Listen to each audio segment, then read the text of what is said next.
जून में हुए राज्यसभा चुनाव के बाद महाराष्ट्र में ऐसा सियासी तूफान आया जिसने महाविकास आघाड़ी को सत्ता से हटा दिया और भारतीय जनता पार्टी के हाथ में सत्ता सौंप दी। लेकिन बीजेपी को मिली ये खुशी ज्यादा दिन तक टिकने वाली नहीं है और इसके संकेत दिए हैं एक तस्वीर ने।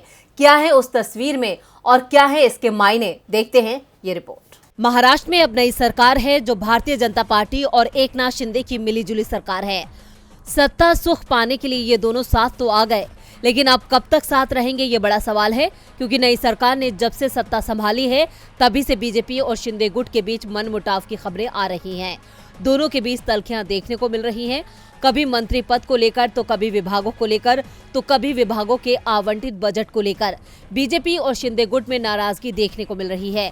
इतना ही नहीं, शिंदे गुट का आरोप है कि बीजेपी सिर्फ अपना ही फायदा कर रही है और एकनाथ शिंदे को सिर्फ सीएम पद देकर बाकी सभी जगह पर खुद कब्जा कर लिया है। यानी नई सरकार में सिर्फ बीजेपी का वर्चस्व है, जिसके बाद से दोनों के अलग होने की अटकलें भी लगने लगी हैं। अब इन्हीं अटकलों के बीच ऐसी तस्वीर सामने आई है जिसने इन संभावनाओं को और ज्यादा बल दे दिया। दरअसल मुख्यमंत्री एकनाथ शिंदे गणेश चतुर्थी के मौके पर शिवसेना प्रमुख उद्धव ठाकरे के निजी सचिव मिलिंद नार्वेकर के आवास पर पहुंचे। हालांकि उनका कहना है कि वो भगवान गणेश की पूजा करने के लिए नार्वेकर के आवास पर गए थे, लेकिन मुख्यमंत्री के नार्वेकर के घर जाने के कई मायने निकाले जा रहे हैं, क्योंकि नार्वेकर उद्धव ठाकरे का करीबी माना जाता है।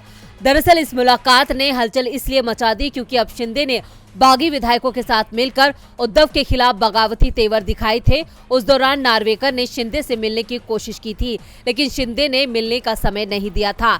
ऐसे में अब बीजेपी से मनमुटाव की खबरों के बीच ये तस्वीर कई संकेत दे रही है। दावा तो यहाँ तक किया जा रहा है कि जल्द ही केंद्रीय मंत्री अमित शाह महाराष्ट्र के दौरे पर आ सकते हैं। इसे शिंदे और बीजेपी के बीच बढ़ती दूरियों को कम करने का प्रयास माना जा रहा है। हालांकि डिप्टी सीएम फडणवीस का कहना है कि अमित शाह बीएमसी चुनाव के लिए प्रचार करने आ रहे हैं। वहीं जानकारों का कहना है कि महाराष्ट्र में कुछ बड़ा होने वाला है। डीबी लाइव की रिपोर्ट।